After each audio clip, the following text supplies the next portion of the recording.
malah bingung kayaknya kalau kita baca bahasa Indonesia karena banyak beberapa terminologi yang nggak pas diterjemahkan begitu. Nah, ini adalah capaian pembelajaran ya. Harapannya Anda bisa, setelah mengikuti mata kuliah ini, ada beberapa hal yang Anda diharapkan sudah mampu menjelaskan terkait hal ini ya. Jadi Anda bisa melakukan self evaluasi apakah Anda sudah bisa menjelaskan hal ini. Begitu juga terkait dengan beberapa istilah berikut ini ya.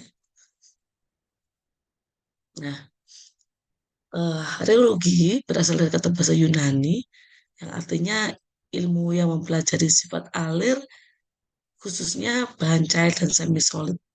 Karena kalau untuk bahan padat istilahnya bukan reologi tapi deformasi begitu. Nah, bicara tentang reologi tidak lepas kita bicara tentang viskositas. Jadi sifat alir dan viskositas itu suatu hal yang berbeda ya. Tetapi sifat alir itu menyatakan karakter perubahan viskositas akibat adanya gaya begitu. Intinya seperti itu. Nah, viskositas kita terjemahkan sebagai kekentalan adalah suatu resistensi suatu bahan untuk mengalir. Jadi kalau viskositas besar, artinya apa? Itu menjadi tidak mudah bergerak begitu ya. Semakin sulit mengalir. Satuannya poise, desipoise, poase, ya bacanya poase, desipoase dan setipoase. Kebalikannya adalah fluiditas. Semakin viskus maka fluiditasnya rendah. Begitu juga kalau viskositas rendah maka fluiditasnya baik. Begitu. Nah, satuannya sepernya gitu ya. Poase pangkat min 1, desipoase pangkat min 1 atau sentipoase pangkat min 1.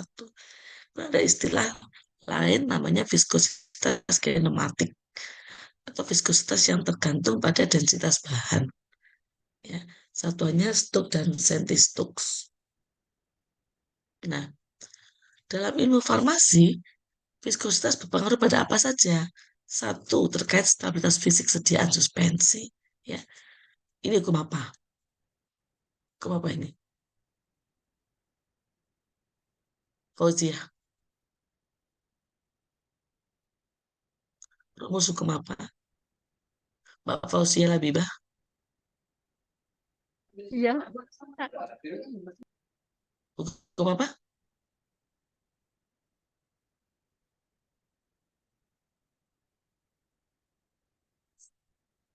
Hukum apa? Sudah semester 5, Rek. Ada yang bisa? Saat Anda bicara tentang suspensi, pasti ngomongin hukum ini. Hukum Stokes. Hah? Stokes, benar, Stokes ya. Hukum Stokes.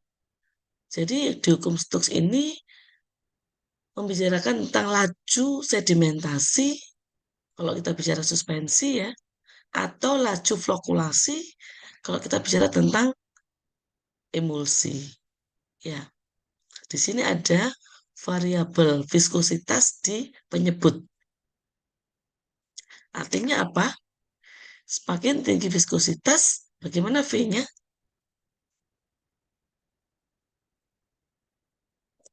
Menurun. Hah? Makin Mbak rendah. Firly? Semakin tinggi viskositas, semakin menurun V-nya. Nah, semakin tinggi viskositas, laju pengendapannya semakin rendah. Kenapa? Karena dia bergeraknya kan jadi sulit. Ya, partikel-partikel yang awalnya terhomogenkan itu ya, terdispersi, untuk mengendap jadi sulit karena viskus gitu.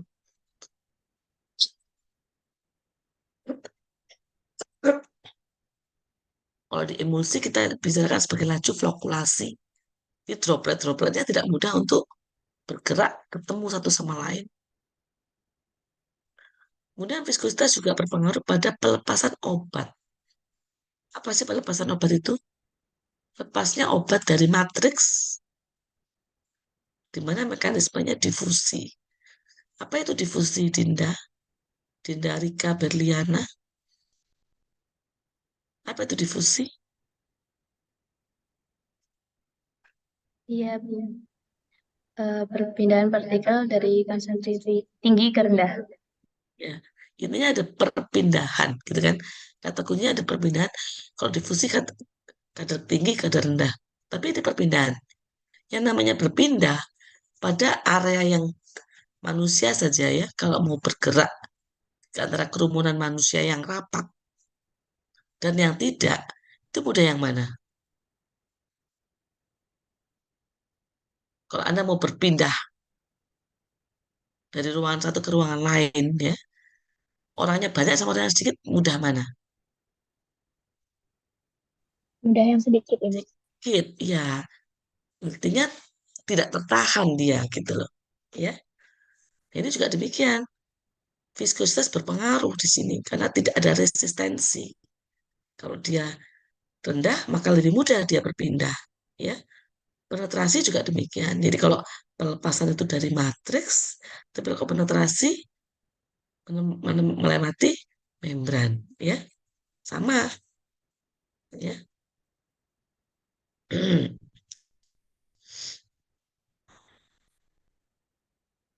Nah, apa pengetahuan teologi itu diperlukan dalam hal apa gitu ya?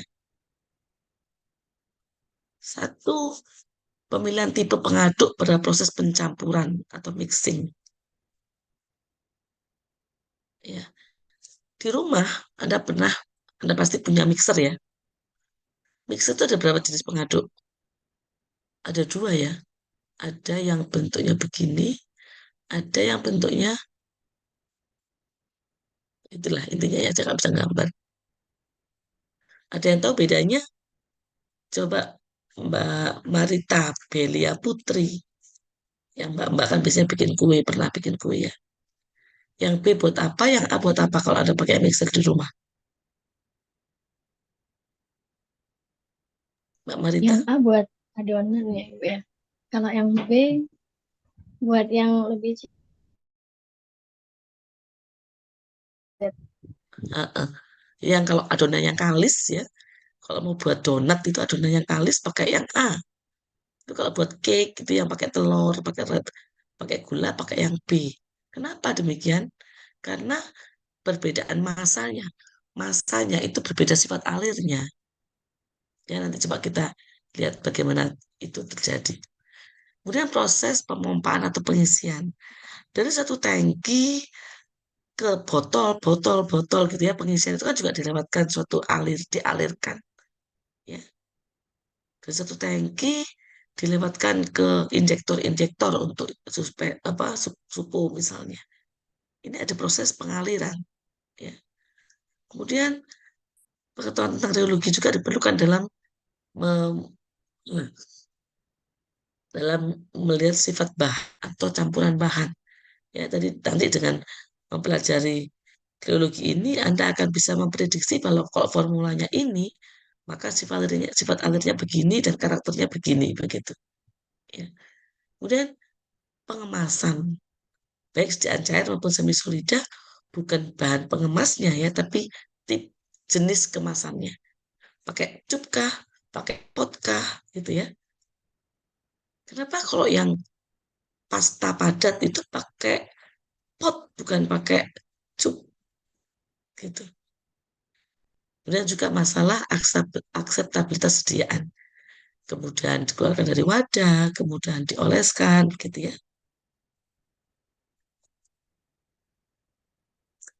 Ini ada beberapa istilah yang perlu Anda ketahui, ya. Share of stress, sharing stress, Newton, non-Newtonian system, plastik, pseudoplastik, dilatan, thixotropi, thinning system, thickening system. Ini Anda harus bisa menjelaskan nanti setelah kuliah ini.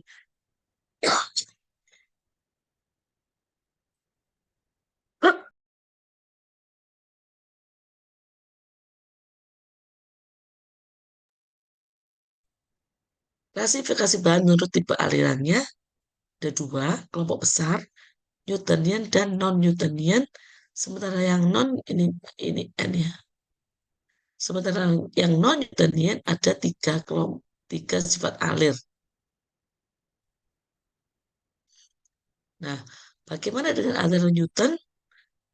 Ini dikatakan oleh buku ya, pustaka yang mengatakan bahwa ini seakan-akan seperti tumpukan beberapa bidang datar gitu, di mana sebanding, gaya gesernya ya, sebanding dengan jaraknya ini. Semakin jauh, jauh jaraknya, maka gaya geser juga semakin besar. Ya, itu penjelasannya dari buku ya. Jadi linear begitu. Jadi,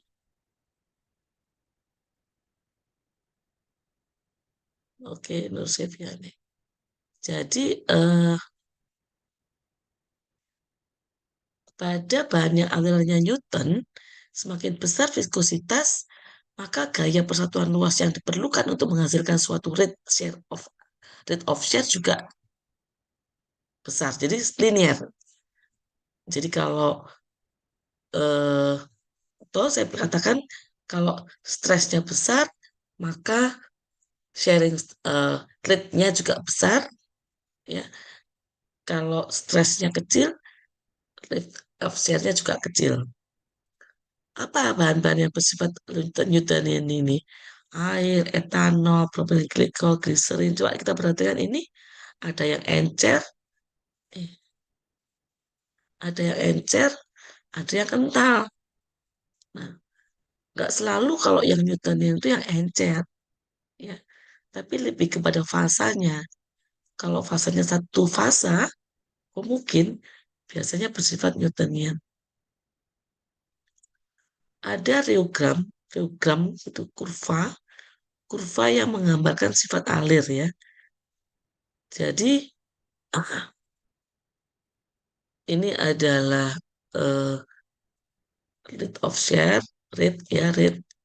Ini adalah stresnya gitu. Di mana viskositas adalah Y per X. Jadi slope, nanti ketemunya slope. Ya, karena di Newtonian itu linear gitu. Ya. Jadi setiap perubahan rate of share akan menghasilkan perubahan rate of share yang sebanding dan tidak mempengaruhi viskositas. Ya.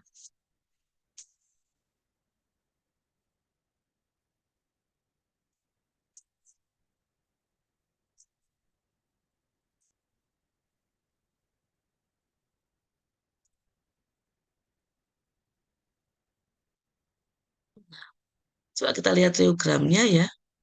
Sebelum sampai ke sana, ini tadi kita bicara tentang Newtonian, sekarang yang aliran non-Newtonian, ini beberapa contohnya, fluid, emulsi, suspensi, ointment, pasta, itu yang non-Newtonian. Tadi kan dibagi tiga katanya. Ya, lalu yang mana yang plastik? Oke, nanti kita bicarakan dulu tentang diagramnya supaya jelas ya. Ini ada tiga untuk non-Newtonian. Nah, ini diagramnya. Tadi saya katakan bahwa linear bisa jadi bentuknya seperti ini, linear, bisa jadi seperti ini. Tapi linear, ya. Artinya apa? Kalau kita sudah ketemu satu titik, misalnya di sini ya, kalau ini 5 misalnya, dan ini adalah 2, misal ya, maka, tolong perhatikan, maka bisa dipastikan kalau 25, apa? Kalau 5 aja 2, berarti 25 adalah 10. Ya, gitu. Kok kalau 5 sama dengan 2, kalau 25, betul ya? Mm-mm, betul ya? Kalau 10 berapa? Kalau 10, 4. Gitu. Makanya alat viskosimeter yang single point bisa untuk Newtonian. Karena satu titik sudah bisa kita pakai untuk membuat reogram, ya. Dari gambaran ini, tadi saya katakan bahwa viskositas adalah slope ya. Ya, berapa kalau gitu slope-nya? Viskositasnya ini berapa yang saya contohkan tadi? Viskositasnya 2/5. Ya, betul. 0,4. Paham nggak? Paham nggak? Sehingga kalau saya buat gambaran, ini adalah stres, dan ini adalah viskositas, untuk sediaan tadi, gambarnya gimana?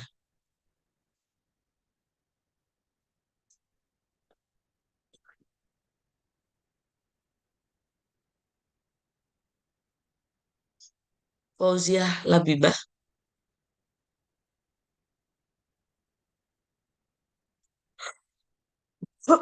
Fauziah Labibah. Ya, Mm-mm. iya, Prof. Ya, ini kalau gitu dari gambaran yang ini, kurva stres versus viskositas, gambarnya berat gimana?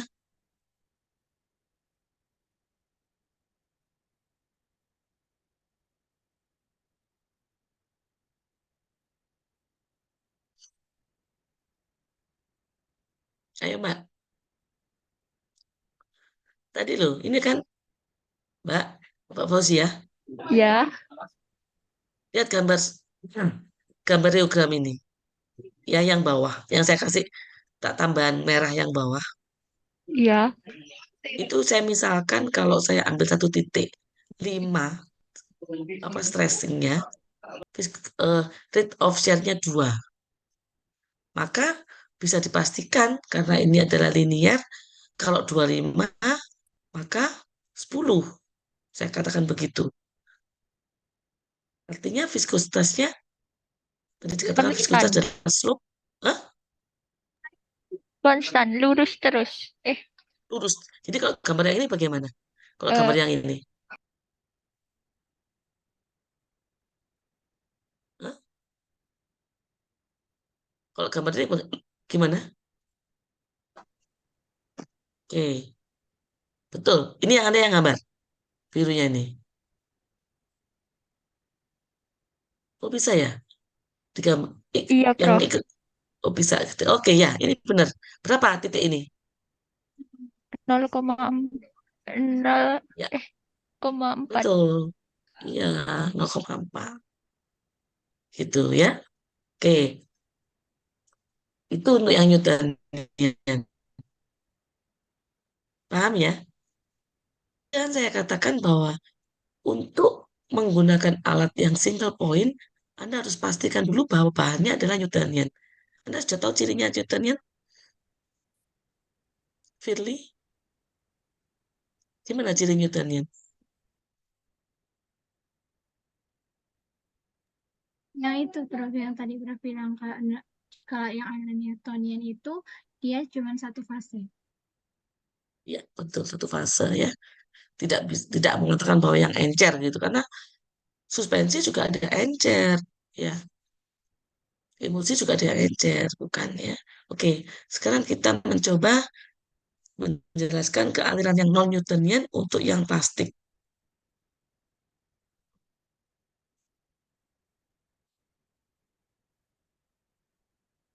Dihapus mbak yang ini, biru-birunya. Nah, aliran plastik itu ada ciri khas ya, ada yang namanya yield value. Coba kita kembali ke gambar tadi ya. Ada daerah yang linear, ada daerah yang non-linear. Sementara yang linear kalau ditarik intercept ke sumbu X dihasilkan nih yield value. Yield value. Apa itu yield value? Jadi aliran plastik ini terjadi pada suspensi yang terflokulasi. Flokulasi. Kita sudah dapat informasi kan tentang terflok dan terdeflok ya. Terflokulasi itu apa sih? Suspensinya yang gerombol gitu. Nah, yield value adalah gaya yang dibutuhkan untuk memecah flokulasi ini. Semakin besar harga yield value suatu cairan suspensi, maka kita bisa katakan bahwa derajat flokulasinya besar juga, gitu, sehingga dibutuhkan energi yang besar. Contohnya apa? Pasta tomat, ya. Sos tomat itu untuk bisa mengalir dengan mudah Anda harus sekuat tenaga dulu kan. Itu tujuannya untuk memecah flokulasinya,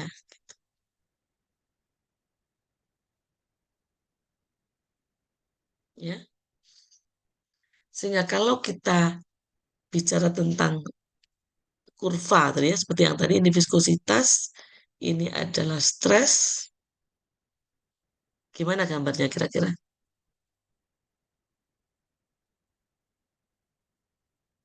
Mbak Ali, gimana gambarnya kira-kira?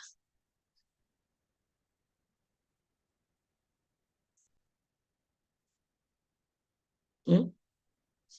Coba gambar di situ.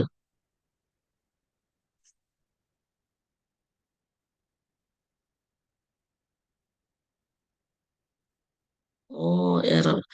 Mbak bahas apa lagi nih?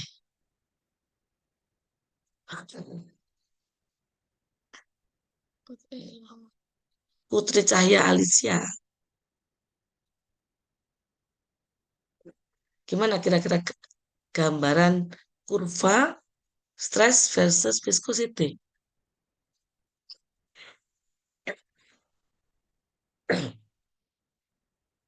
Di buku petunjuk praktikumnya ada nih kayaknya.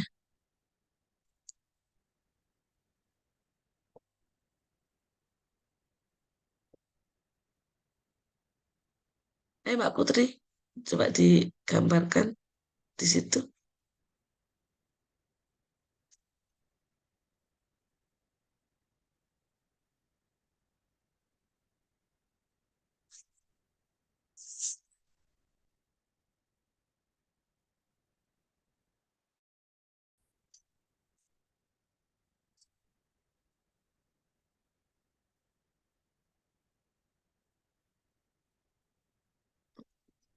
Ya, saya tahu maksudnya. Maksudnya adalah menurun gitu ya. Menurun, menurun, baru konstan begitu ya, Mbak. Nah, betul. Dan ini apa nih di sini? Ini apa ini? Ya, yield value. Ya, jadi setelah melampaui yield value, viskositasnya tidak berubah. Ya, begitu. Itu yang plastik. Coba kita lihat plastik ini. Ya, kita coba baca. Plastik dimiliki oleh suspensi yang terflokulasi dan yield value itu disebabkan karena adanya partikel-partikel yang terflokulasi yang harus dipecah sebelum dapat mengalir dengan dengan mudah gitu ya. Semakin terflokulasi maka semakin tinggi harga yield value. Ya. Cairan akan bersifat Newton setelah sharing stress melampaui harga yield value-nya. Ya. Itu yang plastik. Bagaimana yang plastik? Coba kita lihat gambaran kurvanya ini. Gambaran kurvanya tidak linier ya, tidak linier dan berbanding terbalik dengan dilatan. Kalau sido-plastis seperti ini, kalau dilatan seperti ini. Ini artinya semakin yang sido-plastik ya, semakin diberikan gaya, gaya itu bisa pengadukan ya, itu semakin encer. Semakin diberikan gaya, semakin encer, semakin encer, semakin encer. Sementara kalau dilatan, kebalikannya. Sebaliknya diberikan gaya atau mengadukan semakin viskus begitu. Kenapa bisa terjadi? Jadi kalau saya gambarkan kurvanya tadi ya, stres dan viskositas ini turun begini, akan stres terus viskositas, gambarnya begini, ya.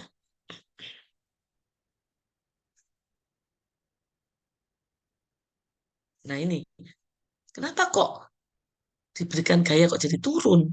Karena siroplastis ini dimiliki oleh cairan larutan polimer, polimer ya. Tahu polimer? Ihda, apa itu polimer?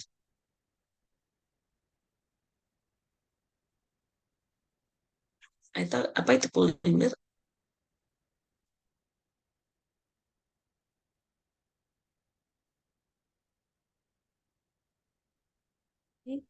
Susunan dari beberapa monomer. Ya, gabungan dari beberapa monomer. Ini yang ada berapa orang sih? Kok baru ketemu? Oh ini,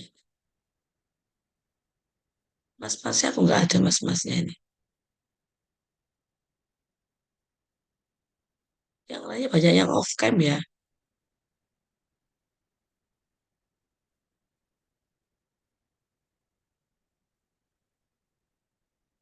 Khairul, Mas Khairul.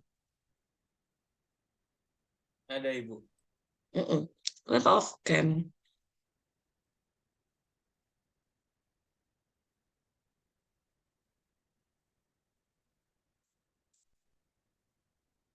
Anda bisa menjelaskan kenapa kok untuk larutan polimer ini kalau diberikan gaya bisa viskositasnya turun, Mas Khairul?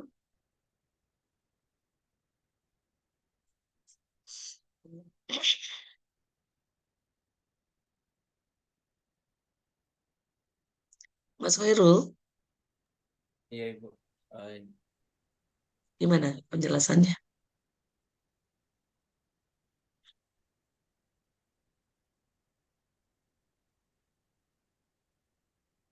Hmm?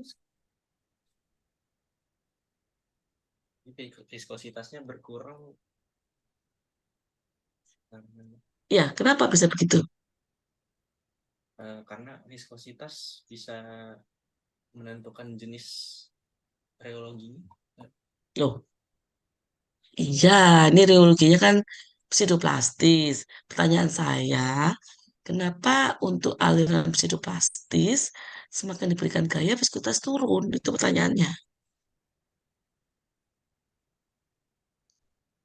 Karena kecepatan gesernya naik. Kamu itu pertanyaan kok diwolak-walik gitu sih. Kecepatan geser itu ya pengadukan itu saya gaya itu yang saya maksudkan dengan kecepatan geser anu tuh. Gimana? Kecepatan geser naik itu karena viskositasnya turun. Pertanyaan saya kenapa kok turun gitu loh untuk larutan polimer.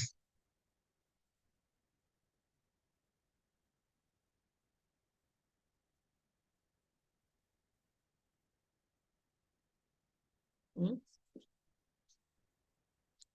Siapa yang bisa bantu?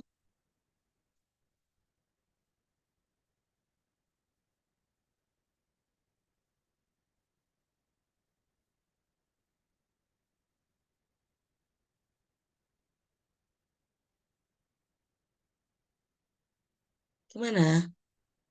Eh, Mungkin semakin diberi gaya itu rantai polimernya itu bakal makin teratur atau terputus sehingga Ya, itu mestinya jawabnya seperti itu.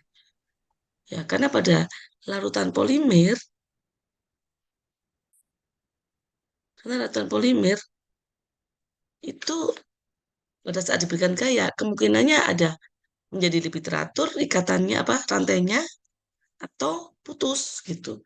Maka maka viskositasnya akan turun, gitu ya. Nah, turunnya viskus atau putusnya rantai ini bisa, bisa.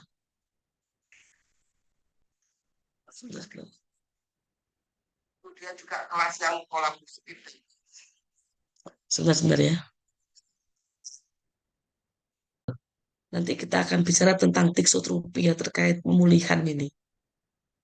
Ya, karena semakin diberikan gaya semakin turun viskositasnya, maka sistemnya disebut sebagai shear thinning system. Thin itu tipis. Shear thinning system. Ya, aliran yang menipiskan geseran.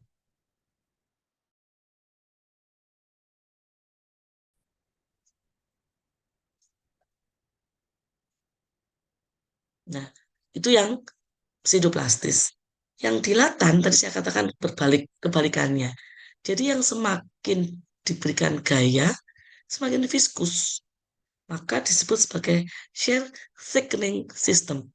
Sistem yang menebalkan geseran, gitu ya. Penjelasannya bagaimana?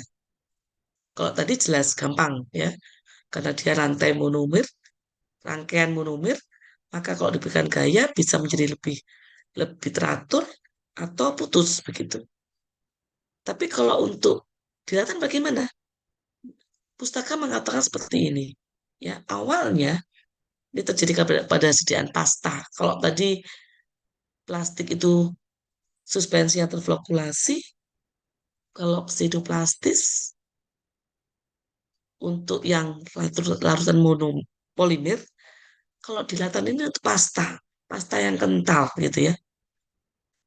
Kalau pasta itu kan ada partikel-partikel ini, partikel-partikel yang banyak, konsentrat. Sementara cairannya sedikit ya.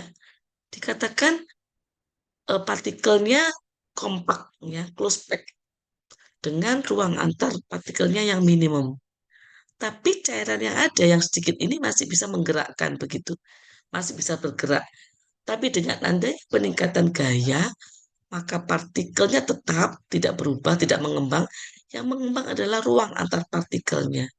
Ya, ruang antar partikelnya mengembang sehingga cairan yang sedikit ini tidak cukup untuk menggerakkan dia, gitu.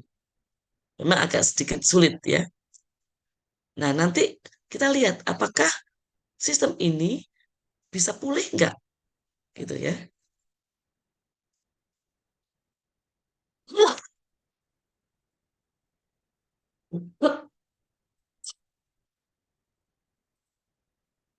Nah, ini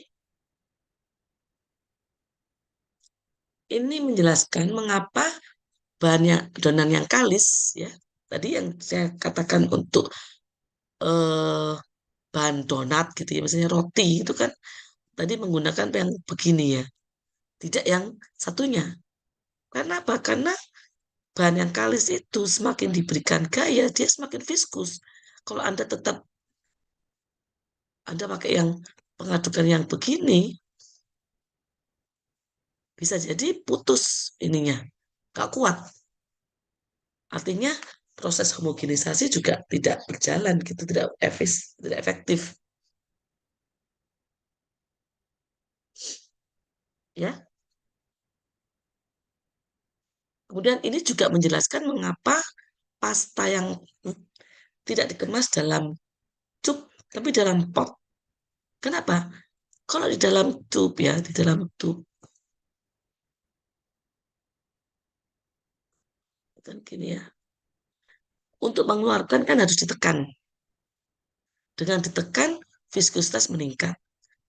Besok lagi dipakai, ditekan lagi, viskositas meningkat. Lama-lama bisa jadi sebelum pasta ini habis, sudah maksimal. Artinya dia nggak bisa keluar, buntu. Gitu. Ya. Nah ini kurva ini kebalikan sama kurva yang tadi ya. Yang tadi kan shear rate-nya di kiri ya. Shear stress-nya di bawah, di X-nya. Jadi makanya gambarnya agak berbeda. Tapi sebetulnya sama.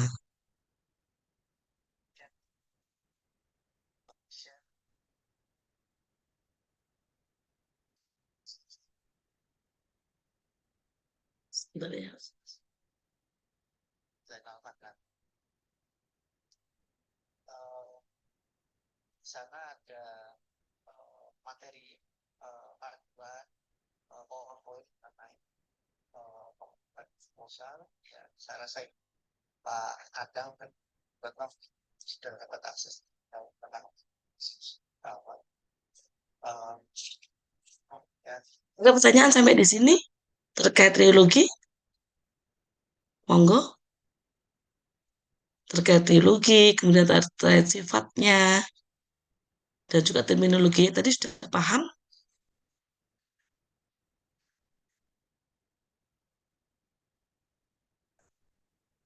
Ibu izin tanya.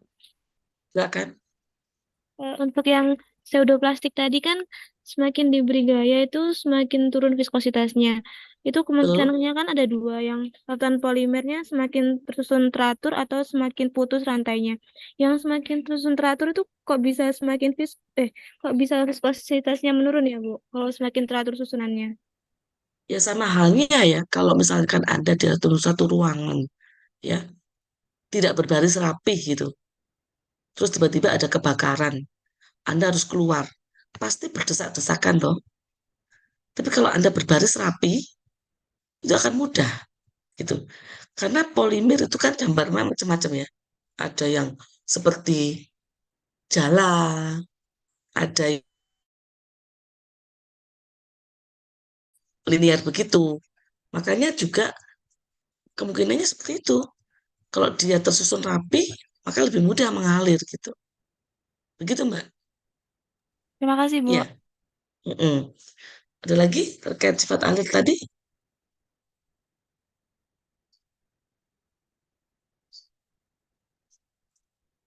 Nggak ada?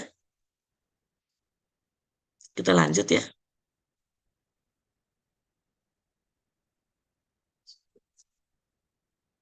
Ya, kita ke penentuan viskositas. Saya pikir ini tidak menjadi masalah ya, karena Anda sudah praktikum, Anda sudah tahu apa itu viskosimeter single point, apa itu multiple point gitu ya. Anda tahu plus minusnya masing-masing ya. Tinggal mereview saja.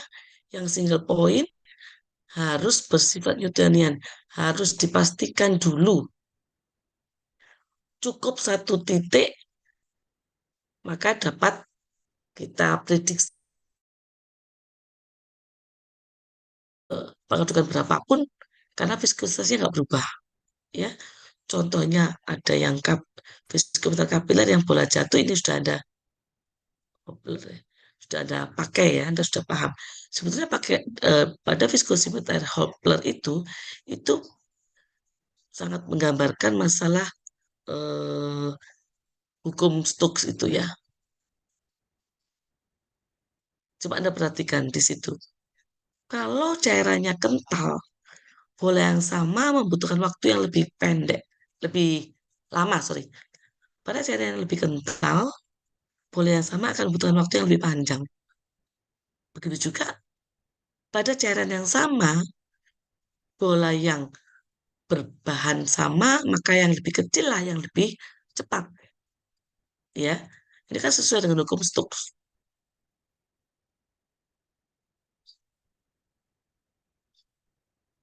Ya, itu yang single point. Ini yang kapiler.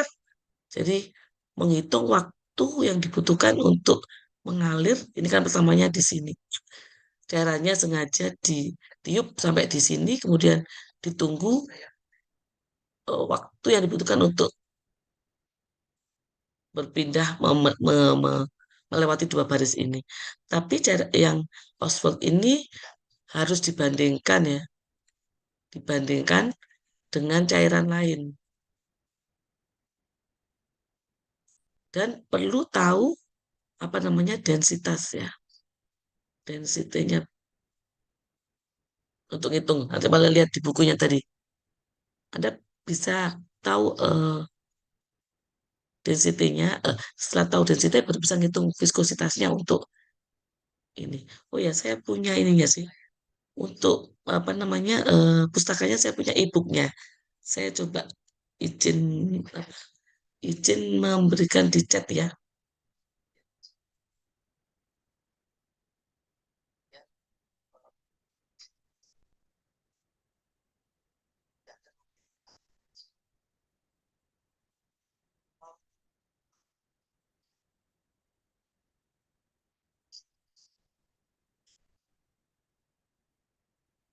Boleh bisa katanya boleh bisa. Monggo kalau mau di-download ya. Ini Physical Farmasi bukunya ya. Tadi yang kelompok pagi saya lupa kasih ya. Hmm.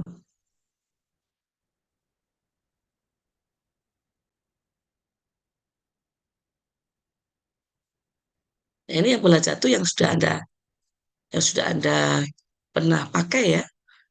Nah, ini sebetulnya menunjukkan apa membuktikan hukum Stokes itu. Nah, ini yang multiple point bisa untuk Newtonian maupun non-Newtonian. Jadi lebih aman sebetulnya. Karena tidak diharuskan untuk memastikan apakah itu Newtonian apa non-Newtonian gitu. Beda dengan yang single point. Dapat dioperasikan untuk berbagai rate of share sehingga dapat membuat reogram. Ya, ada yang cup and bob, ada yang cone and plate. Yang cup and bob ada yang cup yang berputar, ada yang bob yang berputar. Kalau Stormer kemarin yang mana? Graciela.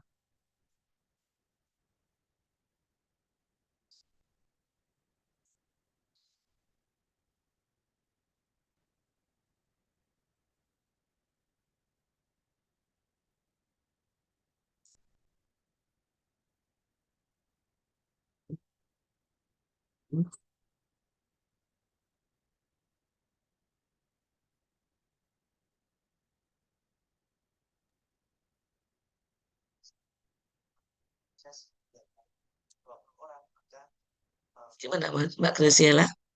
Yang Newtonian. Mbak Graciela? Banyak yang off cam ya. Yang non-Newtonian. Prof. Graciela? Iya, Prof. Ini fisika farmasi banyak nilainya banyak jelek-jelek loh ya. Kadang seringkali nggak paham aplikasinya gitu. Ah, Mbak Graciela mana tadi? Iya, Prof. Ya, kalau yang Stormer kemarin termasuk yang cup berputar atau bob berputar?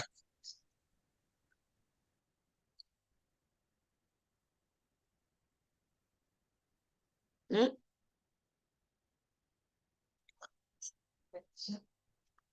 Graciela. Iya, Prof. Gimana? Saya ini Yang sakit loh. berputar. Apa? Yang berputar. Yang berputar yang apanya? Cupnya atau bobnya? Bobnya.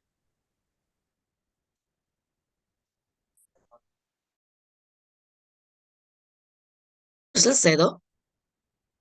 Ya, nggak perhatikan yang berputar apanya.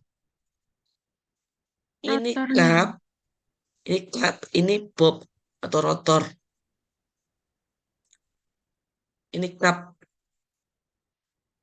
ini bob atau rotor. Kalau Stormer kemarin yang berputar apanya?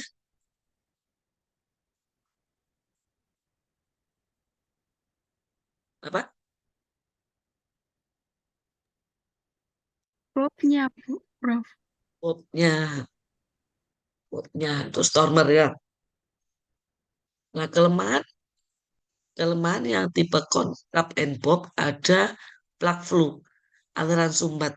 Apa itu aliran sumbat? Terjadi karena ada perbedaan gaya geser ya antara yang dekat dengan daerah yang berputar dan yang jauh. Contohnya tadi kalau stormer tadi yang berputar kan bobnya. Maka cairan yang dekat dengan bobnya mendapatkan gaya geser yang lebih besar dibandingkan yang dekat dengan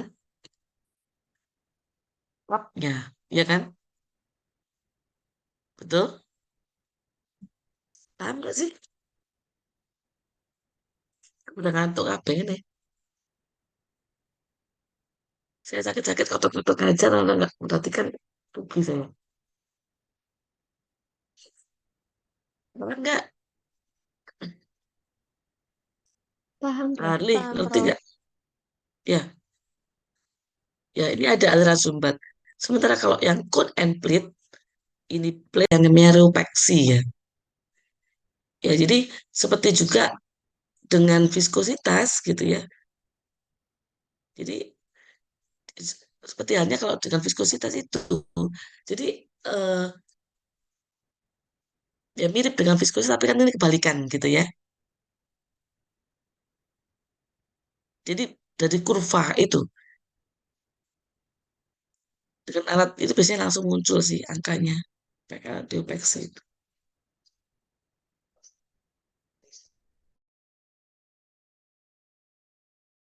Baik, Prof. Terima kasih. Sudah? Ada lagi? Oke, kalau memang sudah, saya izin mengakhiri ya. Ya, Assalamualaikum warahmatullahi wabarakatuh. Saya izin Waalaikumsalam. leave ya. Terima kasih.